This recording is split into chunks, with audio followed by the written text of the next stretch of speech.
Profit and loss, simple interest and compound interest, এখান থেকেও 2 থেকে 3টে কোশ্চেন কমন পাবে। এজ ক্যালকুলেশন, আমাদের ফুড এসআই যেটা হলো বর্তমানে, ওর মধ্যেও মিনিমাম ওটা 2টো কোশ্চেন এসেছিল। এছাড়া আমাদের রেলের গ্রুপ ডি যেটা আসছে, এনটিপিসি আর ওয়েস্ট বেঙ্গল ক্লাসিক, ওর মধ্যেও আমরা মিনিমাম 2টো কোশ্চেন পাবো।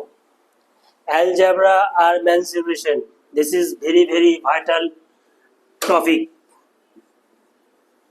এইখান থেকে যারা যারা অ্যালজেব্রা মেনসুরেশন করে বেরিয়ে যাবে, এইখান থেকে তো ম্যাক্সিমাম কোশ্চেন আমরা সবাই শিখে যাই, কিন্তু অ্যালজেব্রা আর মেনসুরেশন বেশিরভাগ ক্যান্ডিডেট এই চ্যাপ্টারটা খুব হালকাভাবে দেয়।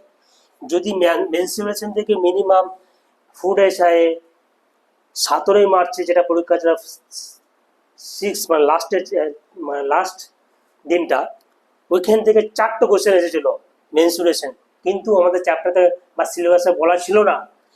তো মেনসুরেশন ভাইটাল পার্ট। অ্যালজেব্রা দেখো ম্যাথ আছে, অ্যালজেব্রা আমাদের রেলের group D, SSC, MTS, CHSL এবং বর্তমানে যেটা রাজ্য সরকারের group D staff selection commission, this is very very important. ওইখান থেকে বেশিরভাগ অ্যালজেব্রা কোশ্চেন আসবে।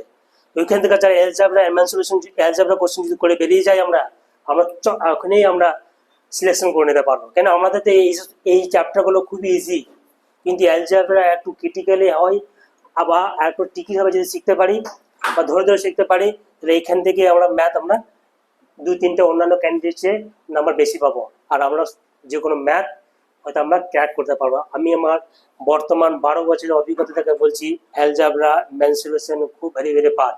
যারা এই দুটো ভালো করে শিখে গেলে যে কোনো পরীক্ষায় হোক একদম নিজেকে ভাববে খুব বড় একটা অ্যাচিভমেন্ট করে নিতে পেরেছ।